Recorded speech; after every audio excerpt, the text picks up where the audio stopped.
నమస్తే welcome to టీసెట్ Rythu Mitra వ్యవసాయం కార్యక్రమానికి స్వాగతం. రైతు మిత్రులారా, ఈ యాసంగిలో మీరు ఎలాంటి పంటలు వేశారో ఆ పంటలకు సంబంధించి ఎరువుల యాజమాన్యం ఏ విధంగా చేయాలి అంటే ఏ సమయంలో ఎలాంటి ఎరువులు వాడాలి, ఎంత మోతాదులో తీసుకోవాలి, ఎలా తీసుకోవడం ద్వారా అధిక దిగుబడి పొందగలుగుతాం, ఇలాంటి అంటే ఎరువుల యాజమాన్యానికి సంబంధించి సమగ్ర యాజమాన్య పద్ధతులన్నీ కూడా ఈ రోజు మనం తెలుసుకుందాము. మనతో పాటు ఉన్నారు బి క్రాంతి కుమార్ గారు, సైంటిస్ట్. సార్ నమస్తే. నమస్తే madam. Welcome to studio sir. Sir, first మనం ఎరువుల యాజమాన్యం గురించి మాట్లాడుకునే ముందు అసలు సమగ్ర ఎరువుల యాజమాన్యం చేయాలి అంటుంటారు కదా, అసలు సమగ్ర ఎరువుల యాజమాన్యం అంటే ఏంటి? అయితే వ్యవసాయంలో ముఖ్యంగా రైతు సోదరులు వారు వేసుకునేటటువంటి ఏవైతే పంటలు అయితే ఉంటాయో వాటిలలో మనం ఇప్పుడున్నటువంటి ప్రస్తుత పరిస్థితులకి తప్పకుండా ఎరువులు అనేవి చాలా చాలా ప్రాముఖ్యతను సంతరించుకున్నటువంటి. ఎందుకంటే ఏ పంటకైనా కూడా కంపల్సరీ భూమిలో సారం ఉన్నా కానీ కంపల్సరీ పైపాటుగా కంపల్సరీ మనం రైతులు ఎరువులను వేసుకోవాలి. సో ఈ సమగ్ర ఎరువుల యాజమాన్యం అంటే సమపాళ్లల్లో ఎరువులను వేసుకోవడం అనమాట. అంటే మనం ఒక పోషకాన్ని ఎక్కువ వేసుకొని ఇంకొక పోషకాన్ని తక్కువగా వేసుకోవడం వల్లనో ఇలా మనకు ప్రాబ్లమ్స్ వచ్చే అవకాశం ఉంది. కాబట్టి సో రైతులు వేసుకునేటప్పుడు ఖచ్చితంగా సేంద్రియ రసాయనిక ఎరువులు లేదా జీవన ఎరువులు ఈ మూడింటిని సమపాళ్లల్లో కంపల్సరీ ప్రతి పంటలో కూడా రైతులు వేసుకోవాలి. కేవలం రసాయనిక ఎరువుల మీదనే ఆధారపడకుండా వారు తప్పకుండా సేంద్రియ ఎరువులతో పాటు రసాయనిక ఎరువులను వాడుకోవాలి. కానీ ఓన్లీ మనం రసాయనిక ఎరువులనే వాడేసి మనం కంపల్సరీ పంటలు పండియాలంటే కూడా రాబోయే రోజుల్లో మనకేంటంటే చాలా వరకు భూసారం క్షీణించే అవకాశం ఉంటుంది. కాబట్టి తెలంగాణ రాష్ట్ర వ్యవసాయ విశ్వవిద్యాలయ శాస్త్రవేత్తలు కానీ వ్యవసాయ అధికారులు కానీ ప్రతి వర్షాకాలానికి కానీ యాసంగికి కానీ రైతులు వారు వేసుకునే పంటల్లో కంపల్సరీ సమపాళ్లలో సేంద్రియ ఎరువులు, జీవన ఎరువులు, అలాగే రసాయనిక ఎరువులు ఈ మూడింటిని సమపాళ్లలో వాడుకొని తద్వారా పంటల దిగుబడిని పెంచుకోవాలని చెప్పేసి చెప్పడమే సమగ్ర ఎరువుల యాజమాన్యం. ఓకే క్రాంతి గారు, ఇప్పుడు ఎరువులు ఎలా వాడాలి ఏంటి తెలుసుకోవడానికైనా ముందు నేలను బట్టి కూడా అంటే మన దగ్గర చాలా రకాల నేలలు ఉన్నాయి కాబట్టి ఈ నేలను బట్టి కూడా ఎరువులను ఎంచుకోవాల్సి ఉంటుందా? అసలు ఎలా ఉంటుంది అంటే నేలకు ఎరువులకి మధ్య సంబంధం ఏంటంటే ఏం చెప్తారు, ఎలా వాడాలి? అంటే మామూలుగా మనకు రైతు సోదరులు సాగు చేసేటటువంటి ఏవైతే పంటలు ఉంటాయో అవి నేల యొక్క రకాలను బట్టి కూడా వాళ్ళు సెలెక్ట్ చేసుకోవాల్సిన అవకాశం ఉంటుందన్నమాట. ఇప్పుడు బరువైన నేలలు ఉన్నాయనుకోండి, నల్లరేగడి నేలలు. సో బరువైన నేలలను ఎందుకంటామంటే మనం సాధారణంగా ఇవి బాగా నీటిని నిలిపించుకునేటటువంటి స్వభావం కలిగి ఉంటాయి. దాంతోపాటు మనకు వీటిలో పోషకాల శాతం మామూలుగా మనకు తేలికపాటి నేలలతో పోల్చుకున్నట్టయితే బరువైన నేలల్లో ఏంటంటే పోషకాలు చాలా ఎక్కువ ఉంటుందన్నమాట. అలాగే మనకు ఈ ఆర్గానిక్ కార్బన్ కానీ లేదా మనకు ఉన్నటువంటి పోషకాలు ప్రధాన పోషకాలు అనేటువంటి నత్రజని, భాస్వరం, పొటాష్ ఇలాంటివి తేలికపాటి నేలలతో పోల్చుకుంటే మనకి ఇందులో ఎక్కువ ఉండే అవకాశం ఉందన్నమాట. సో కాబట్టి అటువంటి నేలల్లో బరువైన నేలల్లో మనకు పెద్దగా మనకు ఎరువులు ఏవైతే ఉంటాయో వాటిని ఎక్కువగా వేయాల్సిన అవసరం లేకుండా కూడా మనం పంటలు పండించుకోవచ్చు. అలా కాకుండా మనకు తేలికపాటి నేలలు అనుకోండి, సాధారణంగా మన దగ్గర తెలంగాణ రాష్ట్రంలో ఎక్కువగా మనకి ఏంటంటే ఈ తేలికపాటి నేలలు, ఎర్ర నేలలు, అలాగే దాని తర్వాత మనకు నల్లరేగడి నేలలు, బరువైన నేలలు. ఇంకా మిగతా వీటిలో కొన్ని భాగాలుగా మనం నల్లరేగడి నేలలు, ఎర్ర నేలలు కాకుండా బంకమట్టి నేలలు లేదా ఇసుక నేలలు లేదా మనకు జిగురు నేలలు ఇలాంటివి చాలా తక్కువ మోతాదులో మనకు తెలంగాణ రాష్ట్రంలో ఉన్నాయన్నమాట. అయితే తేలికపాటి నేలలకు వచ్చేసరికి మనకేంటంటే నీటిని నిలిపి ఉంచుకునే కెపాసిటీ కానీ లేదా పోషకాల శాతం కానీ సో గాలి ప్రసరణ ఇవన్నీ కొంచెం మనకేంటంటే బరువైన నేలలతో పోల్చుకున్నట్టయితే చాలా కొంచెం తక్కువ ఉండే అవకాశం ఉంటుంది. సో అటువంటి నేలల్లో మనం సరైన ఎరువుల యాజమాన్యం అనేది కంపల్సరీ పంటను బట్టి, అది కూడా మనకేంటంటే తెలంగాణ రాష్ట్ర వ్యవసాయ విశ్వవిద్యాలయం వారు సూచించినటువంటి ఏవైతే రికమెండేషన్స్ ఉంటాయో దాని మోతాదుకు మించకుండా కంపల్సరీ రైతు వాడాల్సిన పరిస్థితి ఉందన్నమాట. ఓకే, మనము ఎరువులకు వాడడం గురించి తెలుసుకోవడానికి ముందు ఇంకొకటి, ఇప్పుడు మన తెలంగాణ రాష్ట్రంలో ప్రస్తుతము ఏ పంటలు ఎక్కువగా వేశారో, అసలు ఏ పంటలు సాగు చేస్తున్నారు తెలంగాణలో, యాసంగిలో ఏవి చేస్తే బాగుంటుంది అంటే ఇప్పుడు ప్రజెంట్ ఉన్న సిచ్యువేషన్ ఒకసారి చెప్పండి. సాధారణంగా మనకు తెలంగాణ రాష్ట్రంలో ఇప్పుడు మనకు మధ్య తెలంగాణ, ఉత్తర తెలంగాణ, దక్షిణ తెలంగాణలో ఎక్కువగా మనకు కామన్గా వరి ఇప్పుడు ఏంటంటే నారుమడి దశలో ఉంది చాలా వరకు మనకు. అలాగే దాంతోపాటు పప్పు దినుసు పంటలైనటువంటి పెసర, మినుము, అలాగే కంది ఇప్పుడు ఏంటంటే మన పూత నుంచి కాయ ఏర్పడే దశలో ఉంది. దాంతోపాటు నూనె గింజ పంటలైనటువంటి వేరుశెనగ, సో చాలామంది లేదా అలాగే మనకు శనగ పంట, అలాగే దాంతోపాటు అన్ని తెలంగాణ రాష్ట్రం అంతటా ముఖ్యంగా మనకు యాసంగిలో మొక్కజొన్న సాగు కూడా చాలా వరకు ఏంటంటే మనకు వేసుకోవడం జరిగింది ఇప్పుడు. సో ప్రధానంగా యాసంగిలో ఇప్పుడు ప్రస్తుతం చేలల్లో ఉన్నటువంటి పంటలలో చూసుకున్నట్టయితే వరి, మొక్కజొన్న, అలాగే దాంతోపాటు పప్పు దినుసు పంటలు, నూనె గింజ పంటలు, అలాగే మనకు ఉత్తర తెలంగాణ వచ్చేసి అక్కడ శనగ వేసుకోవడం కానీ, సో ఇలా మనకు రైతు సోదరులు యాసంగిలో చాలా వరకు ఇప్పుడు ఏంటంటే ఈ పంటలను సాగు చేసుకోవడం జరుగుతుంది. ఓకే, క్రాంతికుమార్ గారు, ఇంతకుముందు మీరు మాట్లాడుతూ వరికి సంబంధించి నారుమడి దశలో ఉందన్నారు కదా, ఈ నారుమడి దశలో ఎరువుల యాజమాన్యం ఎలా ఉండాలి దానికి సంబంధించి క్లియర్గా చెప్పండి. అండ్ సార్ చెప్పడానికంటే ముందు రైతు మిత్రులారా, మీకు ఏమైనా డౌట్స్ ఉంటే ఎరువుల యాజమాన్యానికి సంబంధించి ఎలాంటి డౌట్స్ ఉన్నా కూడా స్క్రీన్ మీద స్క్రోల్ అవుతున్నటువంటి ఫోన్ నెంబర్ అయితే నోట్ చేసుకోండి, ఆ నెంబర్కి కాల్ చేయండి, సార్ ఉన్నారు, ఆన్సర్ ఇస్తారు. సార్, నారుమడిలో ఎరువుల యాజమాన్యం అయితే మనకు ఇప్పుడు ఈ యాసంగిలో చాలా వరకు ఏంటంటే వరి కోతలు కూడా అయిపోవడం జరిగింది. కొన్ని చోట్ల వరి కోతలు అవుతున్నాయి, అంటే మనకు మధ్య తెలంగాణ మండలంలో ఇంకా చాలా చోట్ల, అదే ఉత్తర తెలంగాణలో అయితే చాలా వరకు ఏంటంటే వరి కోతలు అయిపోవడం జరిగింది. అలాగే మనకు రైతులు ఏంటంటే నారుమడి తయారు చేసుకుని విత్తనం చల్లుకోవడం కూడా జరిగింది అనమాట. అయితే ఇక్కడ మనకు వానాకాలానికి యాసంగి నారుమడి యాజమాన్యానికి చాలా వరకు ఏంటంటే మనకు వ్యత్యాసం ఉండే అవకాశం ఉంది. ఎందుకంటే వానాకాలంలో వాతావరణం చాలా వరకు మనకి ఏంటంటే చలి ఉండదు, తర్వాత వర్షాకాలం, సో మనకు పొడి వాతావరణం ఉంటుందన్నమాట. సో మనకేంటంటే యాసంగిలో చాలా వరకు ఏంటంటే రైతు సోదరులకు తెలియజేస్తుంది ఏంటంటే, యాసంగి వరి నారు వేసుకునేటటువంటి రైతులు కానీ వేసిన రైతులకి చెప్పేటటువంటి విషయం ఏంటంటే, ఒకవేళ నారుమడి ఇప్పుడు తయారు చేసుకొని వేసుకునేటటువంటి రైతులు ఎవరైనా ఉంటే మాత్రం తప్పకుండా వాళ్ళు 1 కానీ 2 గుంటల నారుమడి తయారు చేసుకునేటప్పుడు కంపల్సరీ రైతు సోదరులు 1 కేజీ యూరియా కానీ 1 కేజీ భాస్వరం, అలాగే 1 కేజీ పొటాష్ వేసుకుని, దీంతో పాటు కంపల్సరీ సేంద్రియ ఎరువు అయినటువంటి మామూలుగా మనకు పశువుల ఎరువు కానీ లేదా కోళ్ళ ఎరువు కానీ, లేదా మనకు అందుబాటులో ఒకవేళ ఉంటే మాత్రం మనకు వర్మి కంపోస్ట్ కానీ, దాన్ని కంపల్సరీ నారుమడిలో వేసుకున్నట్టయితే మనకు రేపు నారు ఎదిగేటప్పుడు ఏవైతే మనం ఈ సేంద్రియ ఎరువులు అనేవి మనం వేసుకున్నామో అవి రేపు మొక్కకు వెచ్చదనాన్ని కలిగించి నారు మంచిగా ఎదిగేలాగా దోహదపడతాయి. దాంతోపాటు రైతులకు తెలియజేస్తుంది ఏంటంటే, మీరు నారుని విత్తనం చల్లిన తర్వాత మామూలుగా మనకు జర్మినేషన్ వచ్చాక అంటే మొలక శాతం వచ్చిన తర్వాత నారు ఎదుగుదల దశలో ప్రతి రైతు కంపల్సరీ నారుమడిలో మీరు పెట్టేటటువంటి ఏవైతే నీళ్లు ఉంటాయో ఉదయం పూట మీరు నీళ్లు పెట్టేసుకొని నారుమడికి, సాయంత్రం పూట 5 తర్వాత కంపల్సరీ మీరు ఉదయం పెట్టినటువంటి ఏవైతే నీళ్లు ఉంటాయో వాటిని కంపల్సరీ తీసివేయడం చేయండి. ఎందుకంటే మనకు రాత్రి వేళ ఉష్ణోగ్రతలు 12 డిగ్రీల సెల్సియస్ కంటే మనకు తక్కువ ఉండే అవకాశం ఉంటుంది కాబట్టి, పైపాటుగా మనకు మంచు కురిసే అవకాశం కూడా ఉంది కాబట్టి, సో మనం నీళ్ళు అలానే ఉంచేస్తే పైన మంచుతో పాటు ఈ కింద నారుమడిలో ఉన్నటువంటి నీళ్లు కూడా చాలా వరకు ఏంటంటే చల్లగా అయిపోయి మనకు నారు ఎదుగుదల అనేది తగ్గిపోయే అవకాశం ఉంటుంది అనమాట.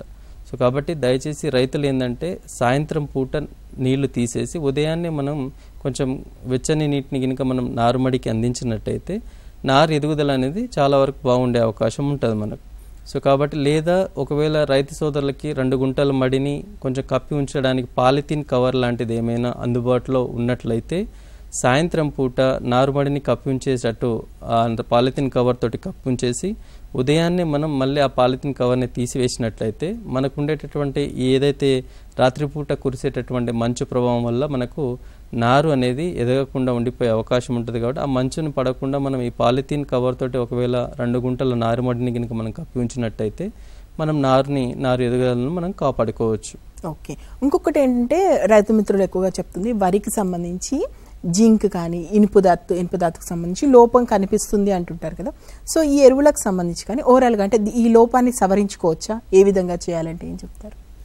సాధారణంగా రైతు సోదరులు ఏం చేస్తారంటే మనకు వ్యవసాయంలో వాళ్ళు ఎక్కువగా పంటలకు వాడేటటువంటి రసాయనిక ఎరువులలో ప్రధాన పోషకాలుగా చాలా వరకు ఏంటంటే వాళ్ళు నత్రజని, భాస్వరం, పొటాష్ ఇటువంటి ఎరువుల్ని వాళ్ళు ఎక్కువగా యూరియా కానీ లేదా మనకు డిఏపి రూపంలో కానీ లేదా కాంప్లెక్స్ కానీ లేదా మ్యూరేట్ ఆఫ్ పొటాష్ రూపంలో చాలా వరకు ఈ నత్రజని, భాస్వరం, పొటాష్ వంటి ఎరువుల్ని ప్రధాన పోషకాలను ఎక్కువగా వాళ్ళు పంటలకు వేస్తూ ఉంటారు. అయితే ఇందులో ముఖ్యంగా మనకేంటంటే సూక్ష్మ స్థూల పోషకాల సమూహం అనేది ఏ పంటలకైనా కూడా చాలా చాలా అవసరం.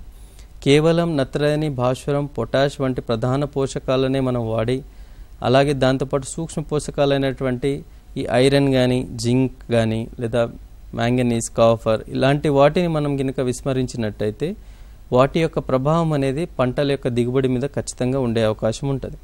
సో అందులో ముఖ్యంగా మనకు యాసంగి వరి సాగు చేసే రైతు సోదరులు తప్పకుండా వాళ్ళు ఏంటంటే జింక్ సల్ఫేట్ని ఆఖరి దుక్కిలో మనం వేసుకోవడం కానీ దుక్కి చేసిన తర్వాత లేదా వాళ్ళు పైపాటుగా కంపల్సరీ జింక్ ద్రావణాన్ని పిచికారి చేసుకోవడం అనేది చేయాలి. ఎందుకంటే మనకు యాసంగిలో నాటు దశలోనే మనకు వరి నారుమడి దశలో కూడా మనకు జింక్ అండ్ ఐరన్ అంటే మనకి ఇనుప ధాతు లోపం అనేది ఖచ్చితంగా గమనించే అవకాశం ఉంటుంది మనకు. సో అలా ఒకవేళ నారుమడి దశలో మనం గమనించినట్లయితే నాటేసిన తర్వాత కంపల్సరీ మనకు 20 నుంచి 25 రోజుల తర్వాత మనకు ఈ జింక్ ధాతు లోపం మనకు ఏంటంటే మొక్కల యొక్క ఏవైతే మనకు కొనలు ఉంటాయో అవి కంప్లీట్గా మనకి ఇటుక రంగులో మారిపోయి మొక్కలు అనేవి గిడిసబారిపోయి మొక్క ఎదుగుదల అనేది చాలా వరకు తగ్గిపోయే అవకాశం ఉంటుంది. సో కాబట్టి మనకు ఇటువంటి దశల్లో రైతులు గమనించినట్టయితే కంపల్సరీ ఈ మనకు జింక్ ధాతు లోప నివారణకు కంపల్సరీ ఏంటంటే 2 గ్రాముల జింక్ సల్ఫేట్ లీటర్ నీటి కలుపుకొని పిచికారి చేసుకోవాలి. ఒక 15 రోజులకు 2 సార్లు అంటే వారానికి ఒకసారి కనుక చేసుకున్నట్టయితే చాలా వరకు మనం జింక్ ధాతు లోపాన్ని నివారించుకోవచ్చు. అలాగే జింక్తో పాటు మరొక సూక్ష్మమూల పోషకం ఏంటంటే ఇనుప ధాతు లోపం. ఇది కూడా మనకి ఏంటంటే చాలా వరకు అన్ని మొక్కల్లో మనకంటే అన్ని పంటల్లో సర్వసాధారణంగా గమనించేటటువంటి ధాతు లోపం. సో దీనికోసం మనం 2 నుంచి 5 గ్రాముల అన్నబేది అలాగే 0.5 గ్రామ్ మామూలుగా నిమ్మ ఉప్పు లీటర్ నీటి కలుపుకొని కనుక మనం పిచికారి చేసినట్టయితే చాలా వరకు మనకు వరిలో నాటేసిన తర్వాత 20-25 రోజుల దశలో మనం ఈ ఇనుప ధాతు లోపము జింకు ధాతు లోపాన్ని మనం గమనించినట్లయితే ఇందాక చెప్పినట్టుగా మనం పైపాటుగా పిచికారి చేసుకొని కంపల్సరీ నివారించుకోవచ్చు. లేని ఏడ మనం ఒకవేళ నారుమడి దశలోనే ఉండి మనం పొలం దున్నుకునేటప్పుడైతే ఒకవేళ మనకు అందుబాటులో జింక్ సల్ఫేట్ కనుక ఉన్నట్టయితే కొంచెం ముందుగానే జింక్ సల్ఫేట్ ఒక 25 కేజీలు ఎకరానికి వేసుకొని దాన్ని మనం నీట్గా ఆ తర్వాత బురద పదం చేసుకొని మనం ఆ విధంగానైనా కంట్రోల్ చేసుకోవచ్చు. కానీ బురద పదంలో ఎట్టి పరిస్థితుల్లో జింక్ సల్ఫేట్ వేయకూడదు. ఎందుకంటే మనం కంపల్సరీ ఆఖరి దమ్లో ప్రతి రైతు డిఏపి రూపంలో భాస్వరాన్ని అందిస్తాడు కాబట్టి అటువంటి టైంలో మనం జింక్ని కనుక వేసుకున్నట్టయితే తద్వారా మనకి ఏంటంటే ఒకవేళ జింక్ కాన్సన్ట్రేషన్ కనుక ఎక్కువైతే మనకు అక్కడ భాస్వరం మొక్కకు అందే అవకాశం లేకుండా అయిపోతుంది. లేదా మనకు కొంచెం జింక్ తక్కువ ఉండి మనం భాస్వరం ఎక్కువ వేసినా కూడా మనకు జింక్ యొక్క అందుబాటులో జింక్ అనేది అందుబాటు ఉండడం అనేది తగ్గిపోతూ ఉంటుంది అన్నమాట. సో ఈ రెండింటికి ఏంటంటే మనకు ఒకదానికొకటి వ్యతిరేకంగా పనిచేసే అవకాశం ఉంటుంది కాబట్టి ఖచ్చితంగా మనం దున్నేటప్పుడే మనం ఖచ్చితంగా మనం జింక్ సల్ఫేట్ని వేసుకోమని రైతు సోదరులకు సూచిస్తున్నాం. ఓకే, మన దగ్గర తెలంగాణలో వేరుశనగ పంట కూడా చాలా పెద్ద ఎత్తునే రైతులు సాగు చేస్తున్నారు కాబట్టి ఈ వేరుశనగ పంటకు సంబంధించి ఒక విషయం మీద క్లారిటీ ఇవ్వండి. అదేంటంటే జీవరసాయన ఎరువులు వాడండి పంటకు మంచిది నేలకు మంచిది అని చెప్తుంటారు కదా. ఈ వేరుశనగ విషయానికి వస్తే జీవరసాయనిక ఎరువుని ఏ విధంగా వాడాలి, ఏ క్రమంలో వాడాలి, దాని గురించి సాధారణంగా మనకు తెలంగాణ రాష్ట్రంలో ఎక్కువగా మనకి ఏంటంటే మధ్య తెలంగాణలో ఉన్నటువంటి పాత వరంగల్ కానీ అలాగే మనకు దక్షిణ తెలంగాణలో ఉన్నటువంటి ఎక్కువగా మహబూబ్ నగర్ కొంతమేర మన ఖమ్మం వంటి ప్రాంతాల్లో ఎక్కువగా మనకి ఏంటంటే ఈ వేరుశెనగను సాగు చేస్తూ ఉంటారు వానాకాలం అండ్ మనకు యాసంగిలో కూడా. ఇప్పుడు యాసంగిలో కూడా చాలా చోట్ల మనకు మహబూబాద్ ఖమ్మం ఇట్లా పాత వరంగల్ కొన్ని జిల్లాల్లో వేరుశెనగ వేసుకోవడం జరిగింది.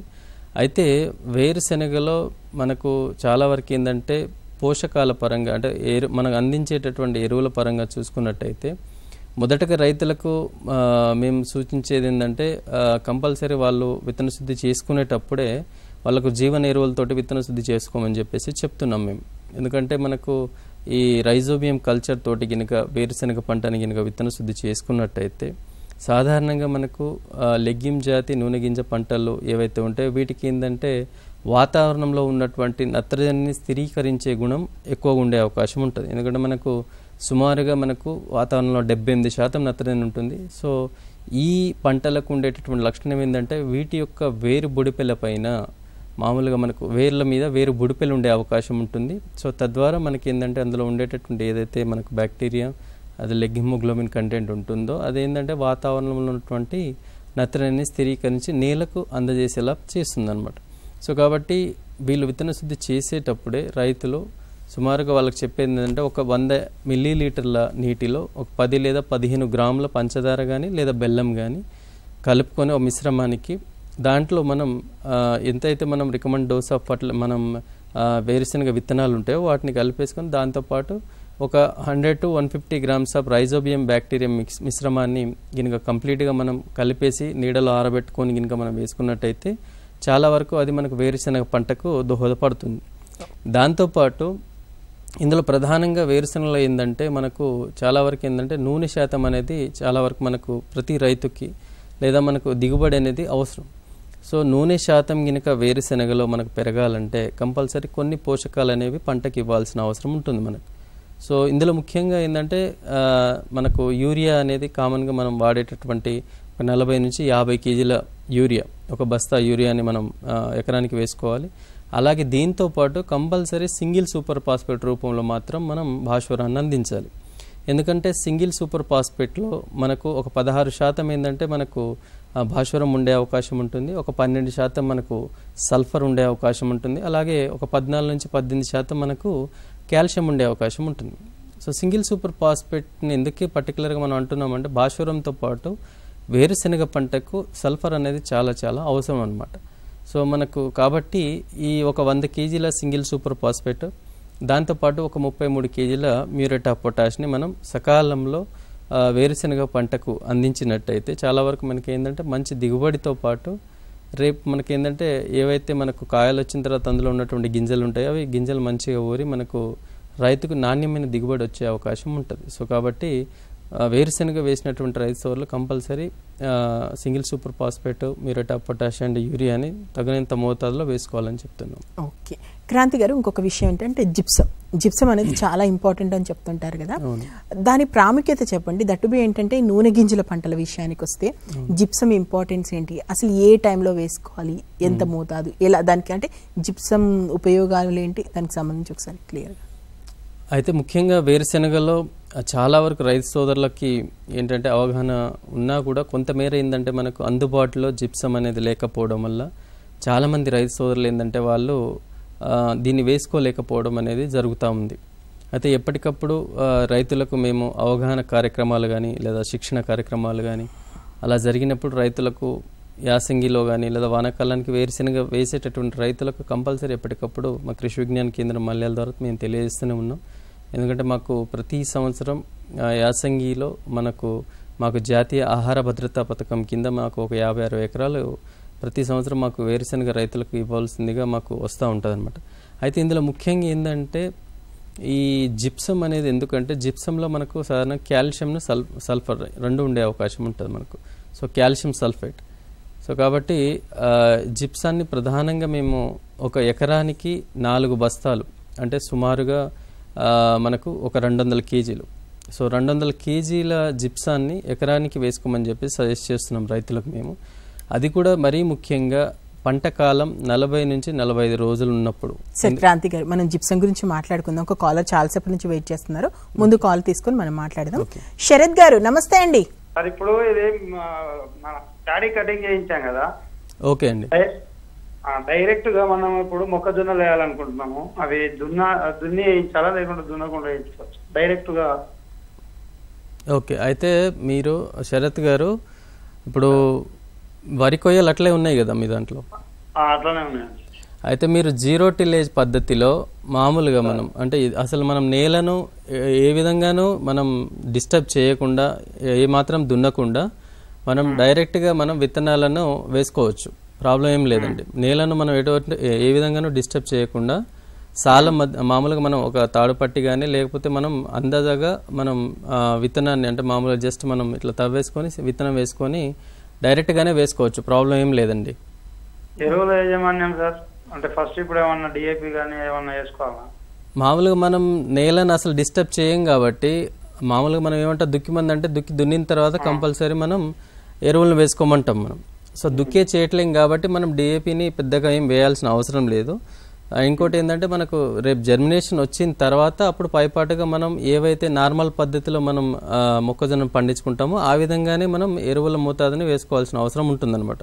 సో ఇప్పుడు మనం దుక్కేం ప్రధానంగా చేయం కాబట్టి ఆ టైంలో మాత్రం డిఏపిని కొంచెం మనం వేయాల్సిన అవసరం లేదు. సరే సరే. ఓకే శరత్ గారు, థ్యాంక్ యూ అండి. సార్ జిప్సం గురించి మాట్లాడుకుంటున్నాం కాల్ కంటే ముందు, కంటిన్యూస్. అయితే జిప్సంలో మనకు ప్రధానంగా ఏంటంటే మేడం, మనకు కాల్షియం సల్ఫేట్ ఉంటుంది మనకు. సో కాల్షియంను సల్ఫర్ అనేది చాలా వరకు ఏంటంటే మనకు నూనె గింజ పంటల్లో ఎక్కువగా మనకు నూనె శాతాన్ని పెంచడానికి తోడ్పడతాయి అన్నమాట. సో రైతులకు అవగాహన ఉన్నంత మేరకు చాలా వరకు ఏంటంటే వాళ్ళు జిప్సాన్ని తెచ్చుకొని వేసుకోవడం జరుగుతుంది. అయితే దీన్ని మనం వేయవలసినటువంటి సమయం ఏంటంటే ఖచ్చితంగా మనం 35 నుంచి 40 రోజుల సమయంలో, అంటే మనం పంట వేసిన తర్వాత 40 రోజుల సమయంలో కంపల్సరీ మనం ఒక 4 బ్యాగుల జిప్సంను మనం ఎకరాకి వేసుకోమని చెప్పేసి రైతు సోదరులకు చెప్తున్నాం. ఎందుకంటే మనకు ఆ టైంలోనే మనకు ఈ ఏదైతే మనకు పంట ఉంటుందో మనకు ఊడలు దిగే అవకాశం ఉండేటటువంటి సమయం అది. సో ఆ ఊడలు దిగేటటువంటి సమయంలో మనం గినుక ఈ జిప్సంని గినుక వేసినట్టయితే రేపు మనం తీసుకోబోయేటటువంటి ఏదైతే పంట ఉందో మనకు కాయల సైజు కానీ లేదా మనకు గింజలు నిండడం కానీ, సో కంప్లీట్గా మనకు తాలు కాయలు అనేవి అవ్వకుండా ఈ జిప్సం అనేటటువంటి ఎరువు మనకు చాలా వరకు ఉపయోగపడుతుంది. కాబట్టి వేరుశెనగ సాగు చేసే రైతులు ఒకవేళ మీరు ఇప్పుడు పంట దశ అనేది ఒక 35 నుంచి 40 రోజుల సమయంలో ఉండుంటే మాత్రం తప్పకుండా మీరు ఎకరానికి 4 బస్తాలు, అంటే 50 కేజీల బస్తా ఉంటుంది, ఎకరానికి 200 కేజీల జిప్సాన్ని మీరు ఒకసారి చల్లేసుకొని ఆ తర్వాత మీరు ఎగదొలుకున్నట్లయితే, నీళ్లు కట్టేసి ఎగదొలుకున్నట్లయితే మనకు రేపు మంచిగా దిగుబడితో పాటు నూనె శాతం కూడా పెరిగే అవకాశం ఉంటుంది. ఓకే క్రాంతి గారు, ఈ యాసంగికి సంబంధించి మొక్కజొన్న కూడా మన రైతు మిత్రులు పెద్ద ఎత్తున సాగు చేస్తున్నారు కాబట్టి అసలు మొక్కజొన్న పంటకు సంబంధించి ఎరువుల యాజమాన్యం అంటే ఏం చేయాలి? ఇప్పుడు ఏ స్థితిలో ఉంది పంట, ఇప్పటి నుంచి ఏ విధంగా చేయాలంటే ఏం చెప్తారు? అయితే ఇందాక శరత్ గారు అడిగినట్టు చాలా వరకు మధ్య తెలంగాణ మండలంలో, తెలంగాణ రాష్ట్రంలో ఏంటంటే ఇప్పుడు వరి కోతలు అయిపోయిన తర్వాత కొంతమంది ఏంటంటే 0 టిల్లేజ్ పద్ధతిలోనే డైరెక్ట్గా విత్తనం వేసుకోవడం చేస్తున్నారు. ఇంకొంతమంది ఏంటంటే జంటసాల పద్ధతిలో మొక్కజొన్నను సాగు చేసుకుంటున్నారు. ఇంక తర్వాత కొంతమంది నాగలతో దున్నుకొని సాళ్ళల్లో వాళ్ళు మొక్కజొన్న వేసుకోవడం చేస్తూ ఉన్నారనమాట. సో ప్రధానంగా యాసంగిలో చాలా వరకు ఏంటంటే మొక్కజొన్న సాగు అనేది చాలా వరకు జరిగేటటువంటి అవకాశం ఉంది. ఆల్రెడీ కొంతమేర ఏంటంటే విత్తనాలు వేసుకోవడం జరిగింది. ఇంకొన్ని చోట్ల ఏంటంటే మనకు మొక్కజొన్న అనేది మోకాలు ఎత్తు దశలో ఉండడం మేము గమనించడం జరిగిందనమాట.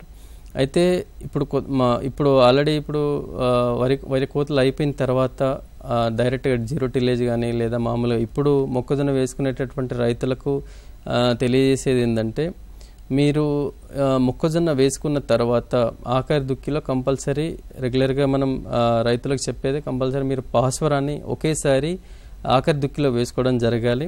తర్వాత పైపాటుగా కాంప్లెక్స్ రూపంలో దయచేసి ఎట్టి పరిస్థితుల్లో కూడా మీరు ఈ భాస్వరాన్ని వాడకండి. ఎందుకంటే మనకు కాంప్లెక్స్ ఎరువుల రూపంలో మీరు పంట వేసిన తర్వాత వాడేటటువంటి ఎరువులు అనేవి పెద్దగా మొక్క తీసుకోవడం అనేది జరగదన్నమాట. కాబట్టి మీరు భాస్వరాన్ని కనుక వాడినట్టయితే దాన్ని కేవలం మీరు ఆఖరి దుక్కిలోనే డిఏపి రూపంలోనే వేసుకోవడం చేయాలి. అలాగే దాంతోపాటు మనకు నత్రజనిని కొంతమేర మీరు దుక్కిలో వేసుకొని తర్వాత అంటే 1/3 వంతు మీరు దుక్కిలో వేసుకున్న తర్వాత ఆ తర్వాత మళ్ళీ మనకు పంట దశ మోకాలెత్తు దశలో ఉన్నప్పుడు అప్పుడు మీరు ఒకసారి ఇంకొక పావువంతు మీరు వేసుకోవడం, ఆ తర్వాత మామూలుగా మనకు పూత దశలో కనుక వేసుకున్నట్టయితే నత్రజని సరిపోతుంది. అలాగే మ్యూరేట్ ఆఫ్ పొటాష్ అయితే మనకు పూత దశలో వేసుకున్నట్టయితే సరిపోతుంది. అయితే ఇందులో ముఖ్యంగా రైతు సోదరులు గమనించుకోవాల్సింది ఏంటంటే, మీరు వేసేటప్పుడు ఎరువుల్ని అందించేటప్పుడు కేవలం మీరు అడుగులో వేయడమే కాకుండా ఒకవేళ మనకు యాసంగిలో సాగు చేసేటటువంటి మొక్కజొన్నలో పంట ఎదుగుదల అనేది సరిగా లేదు అని మీరు గమనించినట్టయితే అప్పుడు మీరు ఏ పురుగు మందుతో పాటు అయినా సరే మీరు పైపాటుగా సూక్ష్మ స్థూల పోషకాల సమూహం ఉన్నటువంటి ఎటువంటి మందులనైనా కూడా మీరు పైపాటుగా పిచికారి చేసుకోవడం ఉత్తమం. ఎందుకంటే మనకు కొంచెం యాసంగిలో ఏంటంటే చలికి కొంచెం మనకు ఎదుగుదల కూడా మొక్కల ఎదుగుదల కూడా తక్కువ ఉండే అవకాశం ఉంటుంది. కాబట్టి పైపాటుగా మనం 3-19 కానీ లేదా 13-0-45 కానీ లేదా ఫార్ములా 4 కానీ ఫార్ములా 7 కానీ లేదా అగ్రోమిన్ మ్యాక్స్ కానీ ఇటువంటి మందుల్ని కనుక మనం పైపాటుగా పిచికారి చేసుకున్నట్టయితే మనం మొక్క ఎదుగుదల అనేది లోపించకుండా చేసుకోవచ్చు. సో కాబట్టి సుమారుగా మనకు ఒక 70 నుంచి 75 కేజీల నత్రజని, అలాగే ఒక 20 కేజీల భాస్వరం, అలాగే ఒక 23 కేజీల పొటాష్ని మనం మొక్కజొన్నకు సకాలంలో తగినంత మోతాదులో మనం వేసుకున్నట్టయితే మంచి దిగుబడిని సాధించే అవకాశం ఉంటుంది. ఓకే, ఇప్పుడు స్థూల పోషకాలు, సూక్ష్మ పోషకాలు ఇవి కూడా చాలా ఇంపార్టెన్స్ అంటుంటారు. కాబట్టి ఈ యాసంగిలో సాగు చేస్తున్నటువంటి పంటలు ఏవైతే ఉన్నాయో ఆ పంటలకు సంబంధించి ఈ స్థూల పోషకాలు, సూక్ష్మ పోషకాలు వాటి ఇంపార్టెన్స్ ఒకసారి మా రైతు మిత్రులకి. ఇందాక చెప్పుకున్నట్టు సాధారణంగా ఏంటంటే రైతులు ప్రధానంగా నత్రజని, భాస్వరం, పొటాష్కి సంబంధించినటువంటి ఎరువులను ఎక్కువ మోతాదులో అన్ని పంటలకి ఎక్కువగా వాడుతూ ఉంటారు.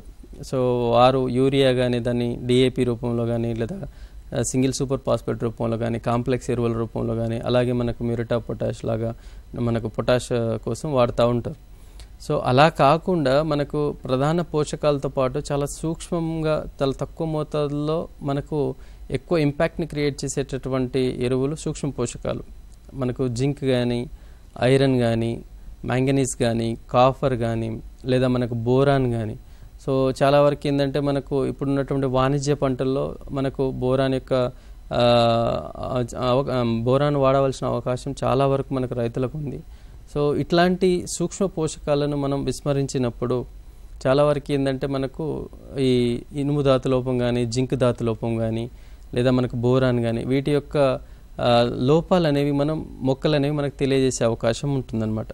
సో కాబట్టి రైతు సోదరులు ఏంటంటే ప్రధాన పోషకాలతో పాటు సకాలంలో పుష్పించేటటువంటి ఏ పంటలకైనా అంటే పూత వచ్చిన తర్వాతనే మన ఖాతాగా ఏ పంటలో అయినా కూడా పూత అనేది చాలా ఇంపార్టెంట్ కాబట్టి అది మనకు పూత బాగా రావాలంటే కంపల్సరీ మనం బోరాన్ స్ప్రే చేయమని చెప్తాం మనం బోరాక్స్ రూపంలో.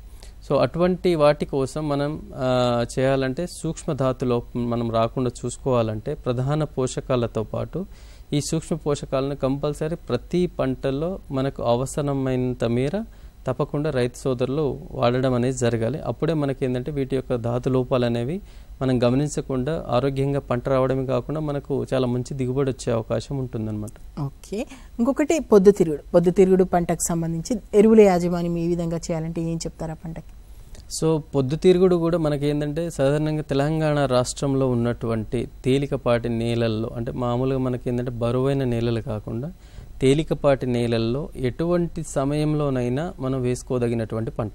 సో పర్టికులర్గా మనకు వానాకాలము, యాసంగి లేదా ఈ కాలంలోనే వేసుకోవాలని ఏం లేదండి. ఎందుకంటే మనకు 90 నుంచి 100 రోజుల పంట కాలం ఉంటుంది అండ్ మనకు నూనె గింజ పంట కాబట్టి ఈ పొద్దుతిరుగుడిని చాలా వరకు మనం వేసుకోవచ్చు. సో ఎక్కువగా మనకేంటంటే తెలంగాణ రాష్ట్రంలో మనకు దక్షిణ తెలంగాణ కానీ, ఉత్తర తెలంగాణ కానీ లేదా మనకు మధ్య తెలంగాణలో కూడా అక్కడక్కడ కొంచెం చాలా తక్కువ ఏరియాలో ఒక 4000 నుంచి 5000 హెక్టార్లో మనకు చాలా వరకు ఈ పొద్దుతిరుగుడు పంట అనేది వేసుకోవడం జరుగుతూ ఉంది.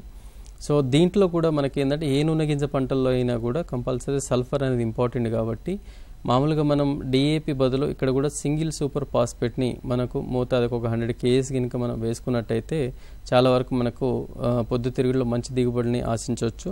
దాంతోపాటు యూరియాతో పాటు మనకు మ్యూరేట్ ఆఫ్ పొటాష్ వంటి పోషకాలను మనకు సకాలంలో అందించినట్లయితే అంటే మరీ ముఖ్యంగా ఏంటంటే పొద్దుతిరుగుడులో పుష్పించే దశలో మనం యూరియా ఒక 8 నుంచి 10 kg యూరియాని అలాగే తర్వాత మనకు ఒక 10 నుంచి 20 kg మ్యూరేట్ ఆఫ్ పొటాష్ని అంటే పొటాష్ కోసం మనం వేసుకున్నట్టయితే మనకు గింజలు బాగా నిండి మనకు నాణ్యమైనటువంటి నూనె శాతం పెరగడానికి సల్ఫర్ రూపంలో మనం సింగిల్ సూపర్ ఫాస్ఫేట్ అలాగే ఒకవేళ సింగిల్ సూపర్ ఫాస్ఫేట్ని వాడనట్లయితే తప్పకుండా మనం జిప్సమ్ని వాడి తద్వారా మనం ఈ పొద్దుతిరుగుడు పంటలో మనకు అధిక దిగుబడులు సాధించే అవకాశం ఉందన్నమాట. ఓకే, అయితే ఈ ఎరువుల యాజమాన్యం విషయానికి వస్తే దాదాపు ఎక్కువగా రసాయన ఎరువుల మీద ఎక్కువగా డిపెండ్ అవుతున్నారు.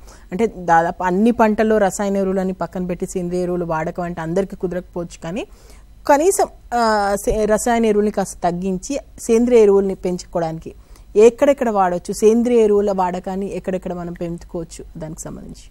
అయితే మనకు రైతులకు ఉన్నటువంటి గొప్ప అవకాశం ఏంటంటే తొలకరి వర్షాలు పడ్డ తర్వాత ప్రతి రైతు వారి యొక్క పొలాల్ని వారు దున్నుకున్న తర్వాత వారు అటువంటి పొలాల్లో వారు పశువుల ఎరువు కానీ, వర్మి కంపోస్ట్ కానీ లేదా మనకు ఇంకా వేరే ఏవైతే మనకు అందుబాటులో ఉన్నటువంటి సేంద్రియ ఎరువులైనటువంటి కోళ్ళ ఎరువు కానీ లేదా పందుల ఎరువు కానీ ఏదైనా సరే. క్రాంతి గారు మనం మాట్లాడుకుందాము, కాకపోతే కాలర్ వెయిట్ చేస్తున్నారు, కాలర్తో మాట్లాడి కంటిన్యూ చేద్దాం. సతీష్ గారు సూర్యాపేట నుంచి కాల్ చేస్తున్నారు. సతీష్ గారు నమస్తే అండి.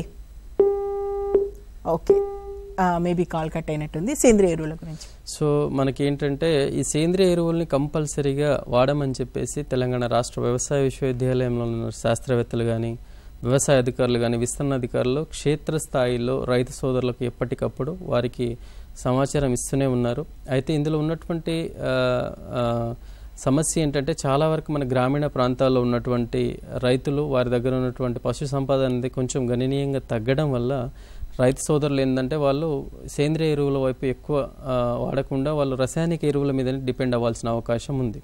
సో డిపెండ్ అవుతున్నారు కూడా. సో కాబట్టి రైతు సోదరులు అలా కాకుండా ఒకవేళ మీకు పశు సంపద అనేది లేకపోతే మీకు అందుబాటులో ఉన్నటువంటి కోళ్ల ఫామ్ నుంచి కోళ్ల ఎరువు కానీ లేదా మనకు వర్మీ కంపోస్ట్ కానీ లేదా ఇవి కూడా మనకు చేసుకోలేనప్పుడు రైతులు కంపల్సరీ మీరు వానాకాలానికి తొలకరి వర్షాలు పడ్డ తర్వాత ప్రతి రైతుకి కంపల్సరీ పచ్చిరొట్ట పంటల్ని వేసుకోవాల్సిందిగా తెలంగాణ రాష్ట్ర ప్రభుత్వం ఎప్పటికప్పుడు మనకు వాళ్ళకి ఏంటంటే వానాకాలానికి సరిపడ వాళ్ళకి జీలుగ కానీ జనుము కానీ విత్తనాలను సబ్సిడీ మీద కూడా అందియడం జరుగుతూ ఉంది.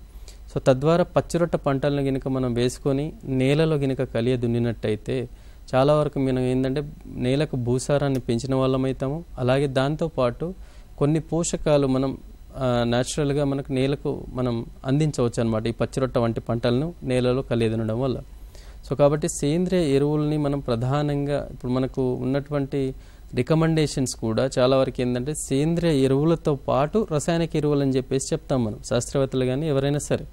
కానీ ఇక్కడ వచ్చేసరికి ఏమవుతుందంటే సేంద్రియ ఎరువుల్ని చాలా వరకు ఏంటంటే విస్మరించి రసాయనిక ఎరువుల మీదనే ఆధారపడడం జరుగుతుంది అనమాట. సో కాబట్టి దయచేసి రైతులు అట్లా చేయకుండా సపోజ్ ఇప్పుడు వరి పంట వేసినప్పుడు మనం వరిలో ఒక ఎకరానికి ఒక 4 నుంచి 5 టన్నుల మనకు పశువుల ఎరువు కానీ లేదా వేరే ఇతర సేంద్రియ ఎరువుల్ని వేసుకొని దాని తర్వాత మనకు ఒక 48 కిలోల నత్రజని, ఒక 24 కిలోల భాస్వరం, ఒక 24 కిలోల పొటాష్ వాడమని చెప్పేసి రైతు సోదరులకు చెప్పడం జరుగుతుంది. కానీ ఇక్కడ ఏంటంటే రైతులు చాలా వరకు ఏంటంటే ఈ 4-5 టన్నుల పశువుల ఎరువు వాడకుండా కేవలం వాళ్ళు రసాయనిక ఎరువులు 5-6 బ్యాగులు మామూలుగా యూరియా కానీ పొటాష్ కానీ కొంచెం మోతాదు మించి వాడడం వల్ల మనకు చాలా వరకు ఏంటంటే పెట్టుబడి పెరిగే అవకాశమే కాకుండా చాలా వరకు మనకు ఈ భాస్వరం కానీ ఇంకా ఇతర రసాయనిక ఎరువులు అనేవి మొక్క తీసుకోగా మిగిలినంతా మనకు నేలలో కరగని రూపంలో అలానే శుద్ధ రూపంలో ఉండిపోవడం అనేది జరుగుతుంది. సో తద్వారా మనకు అదేంటంటే చాలా వరకు భూసారం అనేది మనకు తగ్గిపోయే అవకాశం ఉంటుంది దానివల్ల. ఓకే సరే, ఇప్పుడు మనం యాసంగిలో రకరకాల పప్పు దినుసులు కూడా మన రైతు మిత్రులు సాగు చేస్తున్నారు కాబట్టి ఈ పప్పు దినుసు పంటల్లో ఎరువుల యాజమాన్యం ఏ విధంగా చేయాలంటే ఏం చెప్తారు? అయితే ప్రధానంగా ఇప్పుడు పప్పు దినుసు పంటల్లో అయితే చాలా వరకు ఏంటంటే రైతులు పెసర, మినుములు, ఆల్రెడీ కంది మనకు కాయదశలో ఉంది, పూత నుంచి కాయదశలో ఉంది కాబట్టి సో ఇవి ప్రధానంగా మనకు తెలంగాణ రాష్ట్రంలో పండించేటటువంటి పప్పు దినుసు పంటలు. ఇప్పుడు యాసంగిలో మనకు ఎక్కడంటే మనకు ఉత్తర తెలంగాణలో చాలా వరకు ఏంటంటే కామారెడ్డి, నిజామాబాద్ లాంటి ప్రాంతాల్లో ఇప్పుడు శనగ వేసుకున్నారు చాలామంది రైతు సోదరులు. అయితే ఇందులో పప్పు దినుసు పంటల్లో చాలా వరకు పెసర, మినుము వంటి పంటలకి ఎక్కువగా మనం ఏంటంటే 8 నుంచి 10 కేజీల నత్రజని, అలాగే మనం ఒక 15 నుంచి 16 కేజీల భాస్వరం, అలాగే పొటాష్ని కనుక వేసుకొని ఈ యాసంగిలో వేసుకున్నటువంటి పప్పు దినుసు పంటల్లో చాలా వరకు ఏంటంటే మనకు చలి తీవ్రతకు మొక్కలు సరిగా పంట ఎదుగుదల అనేది ఉండదు కాబట్టి రైతులు పైపాటుగా కంపల్సరీ 13-0-45 కానీ లేదా 3-19 కానీ లేదా మనకు వేరే అగ్రోమిన్ మ్యాక్స్ వంటి సూక్ష్మ స్థూల పోషకాల సమూహాన్ని పైపాటుగా ఎకరానికి పిచికారి చేసుకున్నట్టయితే చాలా వరకు ఏంటంటే మనకు మంచి దిగుబడిని సాధించే అవకాశం ఉంటుందన్నమాట. ఓకే సార్, ఒక కాలర్ అందుబాటులో ఉన్నారు. రూపేష్ గారు మహబూబాబాద్ నుంచి మాట్లాడుతున్నారు. నమస్తే అండి రూపేష్ గారు. నమస్తే మేడం. నమస్తే. ఓకే, మనతో పాటు క్రాంతి సార్ ఉన్నారు. మీ క్వశ్చన్ ఏంటో అడగండి, సార్ ఆన్సర్ ఇస్తారు. మేడం ఈ జింక్ ఎన్ని కిలోలు వేయాలి మేడం యాసంగి పంటలో ఒక ఎకరానికి? సార్ నమస్తే అండి, మీకు జింక్ వచ్చేసి 25 కేజీలు వేసుకోవాలండి ఎకరాకి. సార్ ఒకవేళ కొంచెం ఆల్రెడీ నాటేసాం సార్, దానికి ఎట్లా జింక్ లోపానికి ఎట్లా సార్ ఏం చేయమంటారు? మనకు ఇప్పుడు నాటేసిన తర్వాత ఒక 20 నుంచి 20 రోజులకు మనకి ఏంటంటే చాలా వరకు జింక్ ధాతు లోపం మనకు కనిపించే అవకాశం ఉంటుంది కాబట్టి సో మీరు ఆ టైంలో మనకు కొంచెం మొక్కల యొక్క కొనలు కొంచెం మనకు ఎండిపోయినట్టు లేదా ఇటుక రంగులో మారిపోయి కొంచెం వడిలిపోయినట్టు కనిపించినప్పుడు కంపల్సరీ మీరు ఆ సిచ్యువేషన్ వచ్చేంత వరకు కాకుండా కొంచెం ముందే మీరు జింక్ మామూలుగా మనకు ఈ 2 గ్రాముల జింక్ ఈడిటీ జింక్ దొరుకుతుంది కాబట్టి మనకు 2 గ్రాముల జింక్ సల్ఫేట్ని మనం లీటర్ నీటికి కలిపి పిచికారి చేసుకున్నట్టయితే చాలా వరకు మనం దాన్ని నివారించుకోవచ్చు అండి. ఎస్, ఓకే రూపేష్ గారు. ఇంకొకటి మనకు క్రాంతి గారు, ఈ ఏవైతే వ్యర్థాలు ఏవైతే ఉంటాయో వ్యవసాయానికి సంబంధించినటువంటి వ్యర్థాలు అవన్నీ కూడా నేలలో కలియదుండడం వల్ల నేల సారవంతం అవుతుందని చెప్తుంటారు కదా. అంటే నేల సారవంతం అవడం కానీ, ఎరువులు సరిగ్గా పంటకు అందడం కానీ ఏం జరుగుతుంది అసలు? కలియదుండడం వల్ల వచ్చేటువంటి లాభాలు ఏంటి? అయితే మనకు తెలంగాణ రాష్ట్రంలో సుమారుగా మనకి ఏంటంటే 2,90,000 మామూలుగా మనకు మెట్రిక్ టన్నుల 290 లక్షల మెట్రిక్ టన్నుల మనకు పంట అవశేషాలు అనేవి ఉత్పన్నం అవుతున్నాయి ప్రతి సంవత్సరం. అది వివిధ పంటలు కావచ్చు. అంటే మామూలుగా మనకు వరి కానీ, మొక్కజొన్న కానీ, లేదా పత్తి కానీ, సో ప్రధాన పంటలుగా వీటి ద్వారానే మనకి ఏంటంటే పంట కోతలు అయిపోయిన తర్వాత మనకు పంట అవశేషాలు అనేవి ఎక్కువగా ఉత్పన్నం అవుతున్నాయి మనకు. సో అలాంటి పంట ఉత్పన్నాలను చాలా వరకు ఏంటంటే మనకు రైతు సోదరులు వాళ్ళకు ఒక సీజన్ అయిపోయి రెండవ సీజన్కి వేరే పంట సాగు చేసేటప్పుడు వాళ్ళు ఏంటంటే సమయం తక్కువ ఉండడం వల్లనో లేదా కూలీల కొరత వల్లనో చాలా వరకు ఏంటంటే వాళ్ళు కాల్చివేయడం జరుగుతూ ఉంది. సో తద్వారా మనకి ఏంటంటే నష్టం ఒకటి, భూమి వేడెక్కడం, వాతావరణం వేడెక్కడం, మనకు భూమి యొక్క ఉపరితల భాగంలో ఉన్నటువంటి ఏవైతే మనకు ఉపయోగపడేటటువంటి సూక్ష్మజీవుల సముదాయం ఉంటుందో అది కంపల్సరీ చనిపోవడం జరుగుతుంది. సో కాబట్టి రైతులు ఏంటంటే పంట కోతలు అయిపోయిన తర్వాత వీలైనంత వరకు, ఇప్పుడు వరిగడ్డి ఉందనుకోండి, వరి కోసిన తర్వాత వరిగడ్డి ఉంటే వరిగడ్డిని మనం బెయిలర్స్ సహాయంతో, ఇప్పుడు చాలా వరకు మనం యాంత్రీకరణ వైపు అడుగులు వేస్తున్నాం. సో యంత్రాలు కూడా చాలా చోట్ల అందుబాటులో ఉన్నాయి. మనం కస్టమ్ హైరింగ్ సెంటర్స్లో కానీ లేదా చాలామంది రైతుల దగ్గర కూడా బెయిలర్స్ ఉన్నాయి. బెయిలర్స్ తోటి చాలా వరకు ఏంటంటే వరి కోసిన తర్వాత ఉన్నటువంటి గడ్డిని చుట్టలుగా చుట్టుకొని తర్వాత మనం పశువులకు ఉపయోగపడేట్టు చేసుకోవడం కానీ, లేదా దాన్నే మనం మామూలుగా ఏంటంటే మామూలుగా బేలర్స్ లేని ఎడల మనం దాన్ని మల్చ్ మాదిరిగా వేసుకొని వేరే పంటలను అట్లనే జీరో టిలేజ్ పద్ధతిలో మనం సాగు చేసుకోవడం, ఈ విధంగా మనం చేసుకున్నట్టయితే చాలా వరకు మనకి ఏంటంటే ఉపయోగం ఉంటుంది. అలా కాకుండా పత్తి కట్టెలు కూడా, ఇప్పుడు పత్తి తీతలు అయిపోయిన తర్వాత చాలామంది రైతులు ఏంటంటే పత్తి కట్టెలను కాల్చేయడం చేస్తున్నారు. ఇప్పుడు పత్తి కట్టెలను కాల్చేయకుండా కలియదునడానికి చాలా వరకు మనకి షెడ్డర్స్ అందుబాటులో ఉన్నాయి, రోటావేటర్స్ అందుబాటులో ఉన్నాయి. ఎందుకంటే మనం వేసేటటువంటి ఏవైతే ఎరువులు ఉంటాయో పంట కాలంలో మనం వేసినటువంటి ఎరువుల్ని మొక్కలు అనేవి చాలా తక్కువ మోతాదులో తీసుకుంటాయి. ఇది దేనికంటే మనకు గింజ నిండడం కోసమో లేదా పూత కోసమో లేదా మనకు శాఖి దశ పెరుగుదల కోసమో తీసుకున్న తర్వాత మిగతా భాగం ఏదైతే మనకు ఎరువులు ఉంటాయో అవి పత్తి కట్టెలో కానీ వరిగడ్డిలో కానీ వాటిలో ఉండే అవకాశం ఉంటుంది మనకు. క్రాంతి గారు, ఒక కాల్తో తర్వాత మనం కంటిన్యూ చేద్దాం. మళ్ళీ వినోద్ గారు చాలాసేపు నుంచి లైన్లో ఉన్నారు మహబూబాబాద్ నుంచి. వినోద్ గారు నమస్తే అండి. మేడం నమస్తే మేడం. ఓకే, మనతో పాటు క్రాంతి గారు ఉన్నారు. మీ ప్రశ్న ఏంటో అడగండి సార్, వింటున్నారు. సార్ నమస్కారం సార్. నమస్కారం అండి. సార్ ఈ మిరప తోటలు చిలుము అవుతున్నాయి సార్, రాగి ఇట్లా చిలుము అవుతున్నాయి, ప్రాబ్లం ఏంటి సార్? సాధారణంగా మనకు మిర్చి చాలా వరకు ఏంటంటే మనకు తెలంగాణ రాష్ట్రంలో ఎక్కువగా మనకు మహబూబాద్, ఖమ్మం, వరంగల్ అలాగే భద్రాద్రి కొత్తగూడెంలో ఎక్కువగా సాగు చేస్తున్నటువంటి వాణిజ్య పంట. అయితే ఇందులో ప్రధానంగా ఏంటంటే మనకు పంట కాలం 90 నుంచి 110 ఆ రోజుల టైంలో మనకు చాలా వరకు ఏంటంటే పూత కాయ దశగా మారేటప్పుడు లేదా కాయ దిగిన తర్వాత మనకు చాలా వరకు ఏంటంటే మొక్కల యొక్క ఆకులు అనేవి పసుపు రంగులోకి మారిపోయి మనకు కంప్లీట్గా వడలిపోవడము, ఆ విధంగా మనకు ఒక పసుపు రంగులోకి కనబడడం జరుగుతుంది. సో దానికి ప్రధాన కారణం ఏంటంటే చాలా వరకు ఏంటంటే ఇందాక చెప్పుకున్నట్టు రైతు సోదరులు ప్రధాన పోషకాలు నత్రజని, భాస్వరం, పొటాష్ వేసుకోవడం, అలాగే దాంతోపాటు వాణిజ్య పంటలైనటువంటి మిర్చిలో కాల్షియం కంపల్సరీ చాలా వరకు మనకు ఉపయోగపడుతుంది అనమాట. కాయ క్వాలిటీ కానీ మనకు కాయ మంచిగా సైజు రావడానికి కానీ. సో ఇటువంటి 90 నుంచి 120 రోజుల పంట కాలం ఉన్నటువంటి పంట దశలో ప్రతి రైతు వాణిజ్య పంటగా మిర్చి సాగు చేసినటువంటి రైతు కంపల్సరీ కాల్షియం రూపంలో వాళ్ళ అడుగులో కాల్షియంని వేసుకున్నట్టయితే ఇందాక వినోద్ గారు చెప్పినటువంటి సమస్య అనేది రాకుండా ఉండే అవకాశం ఉంటుంది. సో ప్రధానంగా అది కాల్షియం లోపం వల్ల మనకు ఆ విధంగా శిలం రోగం అని అంటారు రైతు స్థాయిలో, ఆ విధంగా వచ్చే అవకాశం ఉంటుంది అనమాట. ఓకే సార్, మనం కాల్ రావడానికంటే ముందు వ్యవసాయ వ్యర్థాల గురించి మాట్లాడుతున్నాం కాబట్టి ఇంకేమైనా చెప్పాల్సిందా సార్? అయితే ఇందులో చాలా వరకు ఏంటంటే యంత్రాలను ఉపయోగించి పంట అవశేషాలను నేలలో వీలైనంత వరకు కలియదున్నట్టయితే మనకు చాలా వరకు ఏంటంటే నేలకు సారం పెరగడమే కాకుండా ఏవైతే ఈ పంట అవశేషాల్లో ఉన్నటువంటి పోషకాలు ఉంటాయో అవి తిరిగి మనం నెక్స్ట్ వేసుకోబోయేటటువంటి పంటకు అందుతాయి అన్నమాట.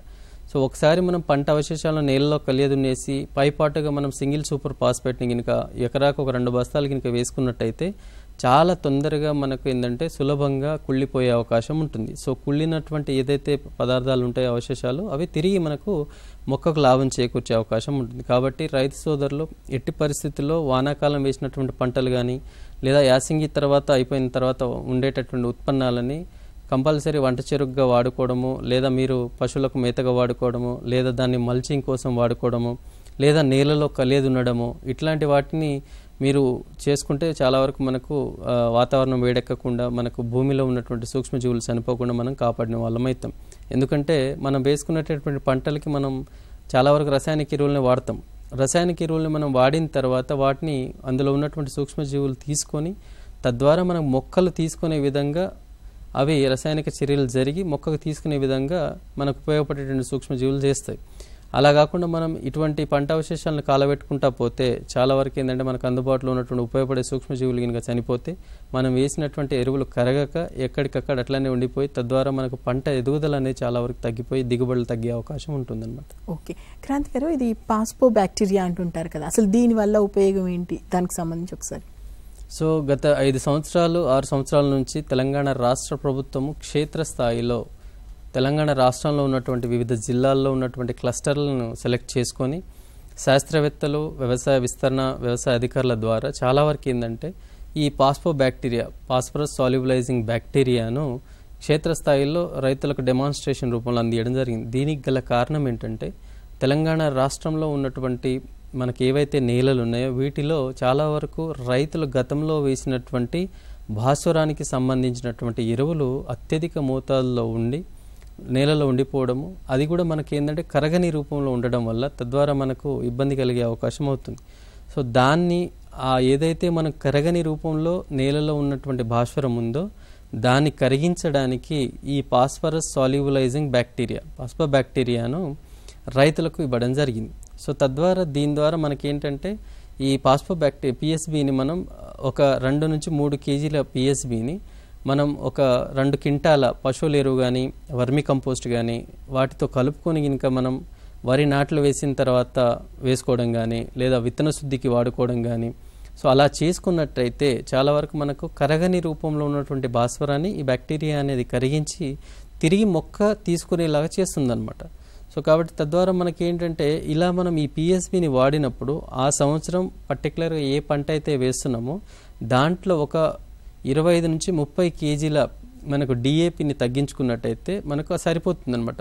అలాగే మనం ప్రతి సంవత్సరం ఒక 2 కేజీలు 3 కేజీలు 4 ఇట్లా పాస్పరస్ సాల్యుబలైజింగ్ బ్యాక్టీరియాను పశువుల ఎరువుతో కలుపుకొని మనం వాడుకున్నట్టయితే చాలా వరకు మనకు నేలలో కరగని రూపంలో ఉన్నటువంటి భాస్వరాన్ని కరిగించి మనం అదనంగా వేయాల్సినటువంటి ఏదైతే మనం భాస్వరానికి సంబంధించిన డిఏపి ఉందో దాన్ని తగ్గించుకున్నట్టయితే మనకు పెట్టుబడి తగ్గడమే కాకుండా పంట కూడా చాలా వరకు మనకు మంచిగా దిగుబడి వచ్చే అవకాశం ఉంటుంది. ఓకే క్రాంతి గారు, ఫైనల్గా రైతు మిత్రులకి ఎరువుల యాజమాన్యానికి సంబంధించి ఏం చేయాలి, ఏం చేయకూడదు, ఏది ఎప్పుడు చేయాలి, ఫైనల్గా మీ సలహా? ఒకటేంటంటే మోతాదుకి మించి రైతు సోదరులు రసాయనిక ఎరువుల వాడకాన్ని మీరు ప్రోత్సహించకుండా మీరు మోతాదు మించకుండా తగినంత మోతాదులో ఎక్కువ సార్లు, ఇప్పుడు వరి పంట మీరు వేసుకున్నారనుకోండి, స్వల్పకాలిక రకాలు మీరు వేసుకున్నట్టయితే మీరు వేసుకునేటటువంటి యూరియా 3 సార్లు వేసుకోండి, దఫాలుగా వేసుకోవడము, డిఏపిని ఒకేసారి ఆఖరి దమ్ములో వేసుకోవడం, పొటాష్ని మనకి ఏంటంటే అంకురం దశ నుంచి గింజ గట్టిపడే దశలో వేసుకోవడం, ఈ విధంగా. సో వేసుకునేటటువంటి మోతాదుని నంబర్ ఆఫ్ టైమ్స్ వేయండి, చాలా తక్కువగా వేయండి. సో తద్వారా మనకి ఏంటంటే ఇప్పుడు మిర్చిలో చూడండి, మనకు చాలా వరకు కాంప్లెక్స్ ఎరువులు యూరియాని ఎక్కువగా వాడడం వల్ల చాలా వరకు మనకి ఏంటంటే గట్ల పంటి మనకు తుంగ, గరక, వయ్యారి బొమ్మ లాంటి గడ్డి బాగా పెరిగి దాని మీద మనకు తెల్లదోమ బాగా ఆవాసాలను ఏర్పరచుకొని తద్వారా మనకి ఏంటంటే ముడత బాగా వచ్చే అవకాశం ఉంటుంది. సో ఈ విధంగా మనకు అవసరానికి మించి వాడేటటువంటి ఏ పదార్థమైనా అంటే రసాయనిక ఎరువులు ఏదైనా కూడా మనకు పెట్టుబడి పెంచుకోవడము, నేలను ఆరోగ్యాన్ని కాపాడకుండా మనం నేల ఆరోగ్యాన్ని పాడు చేసిన వాళ్ళం అవుతాం. కాబట్టి వీలైనంత మేర సేంద్రియ ఎరువుల్ని మీరు వాడుకుంటూ దానితో పాటు రసాయనిక ఎరువుల వాడకాన్ని యూజ్ చేయాలని చెప్పేసి కోరుతున్నాం రైతు సోదరులకి. Thank you so much Kranti Kumar garu, నిజంగా చాలా ఓపిక్గా మా రైతు మిత్రులకు అర్థమయ్యేలా చక్కని సలహాలు సూచనలు ఇచ్చారు ఎరువుల యాజమాన్యానికి సంబంధించి. Once again thank you so much. రైతు మిత్రులారా, విన్నారు కదా ఎరువుల యాజమాన్యం ఏ విధంగా చేయాలి, ఏ ఎరువులు ఎప్పుడు వాడాలి, రసాయన ఎరువులను తగ్గించుకొని దానికి సంబంధించి సేంద్రియ ఎరువులను ఏ విధంగా పెంచుకోవచ్చు, అండ్ ముఖ్యంగా యాసంగిలో మీరు వేస్తున్నటువంటి పంటలకు సంబంధించి ఏ సమయంలో ఎలా ఎరువుల యాజమాన్యం చేయాలో క్రాంతి కుమార్ గారు చాలా క్లియర్గా చెప్పారు. కాబట్టి అవన్నీ నోట్ చేసుకోండి. ఖచ్చితంగా ఈ కార్యక్రమం మీకు ఉపయోగపడుతుందని, మంచి దిగుబడి సాధిస్తారని ఆశిస్తున్నాం. Thank you.